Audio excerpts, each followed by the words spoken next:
निश्चित रूप से 2017 के सार्वत्रिक चुनाव में प्रभाग 6 की जनता ने भारी मतों से मेरे सम्मत अन्य मेरे 3 पार्षदों को आने प्रभाग में चारों के चारों नगर से चुन कर दिया। और तब से लेके मेरा जो सपना था और नागरिकों की जो इच्छा शक्ति थी उसके अनुरूप प्रभाग में जीवनावश्यक जो सुख सुविधा जो नगर सेवक को देनी पड़ती है, लाइट, स्वच्छता, रोड, नाले, गटर, पानी, बिजली, ये सारे दृष्टिकोण से मैंने काम किया।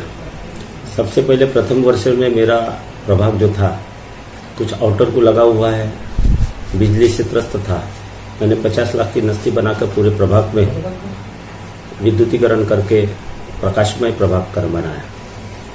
साथ साथ मैंने जो शिक्षा के जो मंदिर होते हैं, राम मनोहर लोहिया लाइब्रेरी हो, टेका की लाइब्रेरी हो या अन्य मेरे प्रभाग की भी जो लाइब्रेरी हो, आज भी मेरा काम बच्चों को वाचनालय के दृष्टिकोण से चालू है।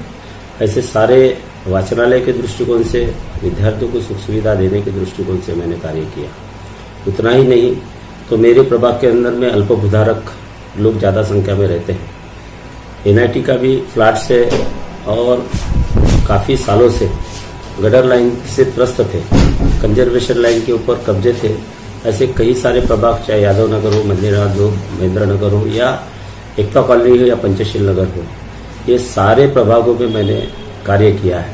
उतना ही नहीं तो दहन घाट से लेकर दहन घाट के जो सेट खराब थे वहाँ पे भी मैंने विकास के कार्य किया हूँ। उतना ही नहीं तो प्रभाग के अंदर में एक सुलभ शौचालय जो 35 लाख रुपए का सैंक्शन किया है। और सबसे पहले कि 1992 से जो डिमांड थी, जय भीम चौक के अंदर में एक डॉक्टर बाबा साहब अम्बेडकर का अनधिकृत या अतिक्रमणित मूर्ति स्थापित की गई थी और वो जगह का प्रॉब्लम था। वो जगह की एनओसी लाकर किसी ने भी 92 से लेकर कई आमदार, खासदार और नगर सेवकों ने कुदाड़ी मारे मगर विकास कार्य नहीं कर सके। मैंने 2017 में ही स्टैंडिंग में रहते हुए सर्वप्रथम वो काम को संकल्पित रखते हुए मैंने 2017 में 35 लाख की नस्ती तैयार की। 25 लाख रुपए मुझे मंजूरी प्रदान की और 25 लाख की मंजूरी प्रदान होने के बाद मैंने जमीन अधिग्रहण का प्रश्न एनआईटी से एनओसी लेकर मैंने पूर्ण किया। आज मैंने वहाँ पे बाद में थोड़े थोड़े लाइटिंग के काम हो, विकास के या सौंदर्यीकरण के काम हो, ऐसे 35 लाख रुपए का निधि खर्च कर आज वो वास्तु खड़ी हो चुकी है। 8/10/2021 को उसका भव्यतम लोकार्पण, शासकीय लोकार्पण कार्यक्रम हुआ। 9 तारीख को मान्यवर कांशीराम जी की पुण्यतिथि के उपलक्ष्य में मैंने कार्यक्रम रखा था और उस कार्यक्रम में 8 से 10 हजार की गर्दी थी। 10 तारीख को, तीसरे दिन 10 तारीख को भव्यतम प्रभाग के अंदर में भोजन दान का कार्यक्रम रखा। उसमें भी शान से मतलब बैठाकर खाना मेरे जनता के साथ में, समिति के साथ में सम्मिलित होकर हमने कार्य किया।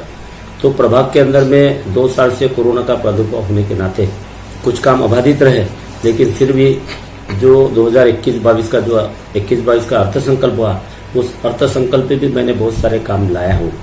ये जोन स्तर पर फाइल में गटर लाइन के काम को 1 से 1.25 करोड़ के काम मेरे प्रभाग में है। एकता कॉलोनी से आउटलेट डालने का जो प्रश्न है, कैंसर हॉस्पिटल के पीछे से पुलिस स्टेशन यशोधरा का जो नया पुलिस स्टेशन बना, बड़े नालों को मिलाने का वो कार्य जस्ट चालू है। इस तरीके के बहुत सारे काम, जीवनावश्यक जो दैनंदिन सुविधाओं के काम है वो मैंने किया है। वृक्ष के संदर्भ में जो कोरोना के प्रादुर्भाव में हमें जो ऑक्सीजन की कमी थी, सबसे पहले मैंने वृक्ष की लागवड अभी भी मेरी चालू है। बरसात में भी कहीं वृक्ष लगाया है। तो ये सारे दैनंदिन जो कार्य है मेरे माध्यम से वो प्रभाव में चल रहे हैं। ये व्यवस्थापन महानगर पालिका का है। नगर सेवक चुन के आने के बाद में साफ सफाई की तरफ ध्यान रखना, क्योंकि ये प्रशासन की भी जिम्मेदारी है।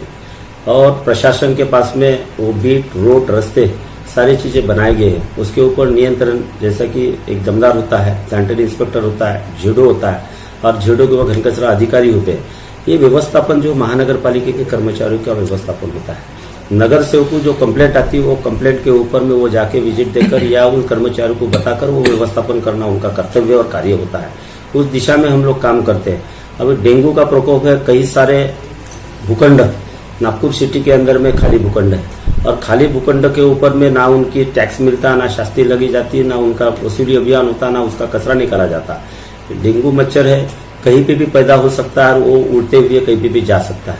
इस दृष्टिकोण से स्वच्छता रखना, ये महानगर पालिका में सत्ताधारी लोगों का नियोजन और प्रशासन और नियंत्रण, ये उनकी नैतिक जवाबदारी बनती है। लेकिन उसमें वो 15 सालों से जो एक पार्टी की सत्ता है, उनका नियोजन न होने के कारण डेंगू का प्रकोप बढ़ रहा है। इस पार्टी ये इस देश के अंदर में इसके राष्ट्रीय अध्यक्ष बहन कुमारी मायावती है, महाराष्ट्र के अंदर में हमारे अध्यक्ष संदीप ताजने जी है।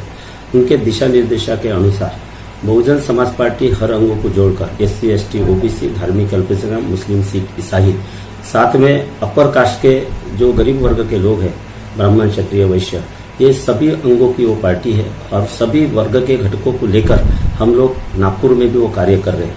निश्चित रूप से पिछले 15 सालों से नागपुर में जो बीजेपी की सत्ता है, ये SC, ST, OBC और धार्मिक अल्पसंख्यक के लोग इन्हें मतदान देते, लेकिन उनके हित में मात्र यहाँ के सत्ताधारी लोग कार्य नहीं करते।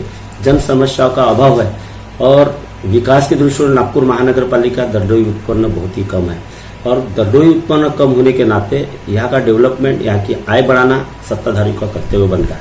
लेकिन उस दिशा में वो पहल नहीं करते।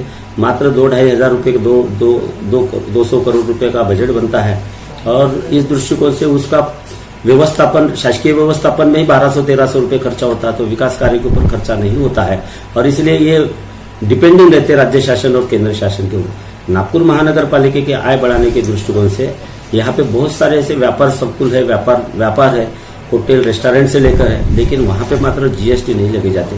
बहुत सारे ऐसे दुकान है, छोटे मोटे दुकान है, उसकी भी मतलब वो अगर व्यापार करते हैं तो उसकी GST लागू होना चाहिए, लेकिन उसके तरफ प्रशासन का ध्यान नहीं, इनके सत्ताधारियों का ध्यान नहीं है। नागपुर महानगर पालिका में टूरिज्म प्लेस को बढ़ाना, उसके तरफ भी उनका ध्यान नहीं है। और चाहे गांधी सागर हो, फुटाला तालाब हो या नागपुर में जो महाराज बाग है, वो महाराज बाग की हुई, वहां पे भी जो कचरा पड़ता है उसके ऊपर भी हमारा कोई मूल्य नहीं मिलता हमें। ये सारी प्रक्रिया के ऊपर ये फेल्यूर है। टूरिज्म को बढ़ावा देने के दृष्टिकोण यहाँ पे व्यवस्थापन, सुस्थिति, दुरुस्ती और डेवलपमेंट करना चाहिए, मगर महानगर पालिका का प्रशासन हो या शासक हो, इनका कोई इस तरफ ध्यान नहीं है। आए दिन की जो लगी हुई आय है उसी के ऊपर खर्चा करना और उसी पर निर्भर रहना, डिपेंडिंग केंद्र शासन और राज्य शासन को डिपेंड रहना, ये इनकी नीति है।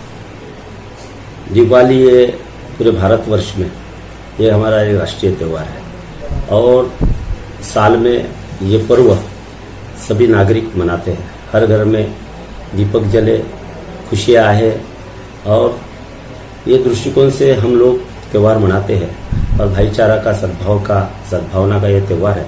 सभी धर्मों के लोगों को मैं अपील करना चाहूँगा कि ये शांतिप्रिय पद्धति से सुरक्षित रहकर ये त्यौहार मनाना चाहिए। कोरोना का प्रादुर्भाव अभी भी खत्म नहीं हुआ है। पिछले 2 साल से हमने 19-20, 20-21 ये 2 वर्ष से हमने ये कोरोना के प्रादुर्भाव में हमने कई आप्तजनों को खोया है। ऐसे परिस्थितियों में ये कोरोना अभी भी दुनिया से खत्म नहीं हुआ। मैं विनती पूर्वक निवेदन करना चाहूँगा सभी नागरिकों को कि कोरोना के प्रादुर्भाव में जिस तरीके से 2 वर्ष हमने घरों में रहकर अपने अपने त्योहारों को मनाया, उसी प्रकार से कम संख्या में घरों में रहकर सुरक्षितता प्रदान कर हम लोगों ने वो त्यौहार को मनाना चाहिए और हर घर में खुशियाँ बरते, आनंदी का वातावरण हो, दीप प्रज्वलित हो और उनके उज्जवल भविष्य में उनकी प्रगति उत्तरोत्तर बढ़े। यही शुभकामना मैं बहुजन समाज पार्टी का गठन नेता होने के नाते समस्त नागपुर वासियों को और भारतवासियों को प्रदान करता हूँ।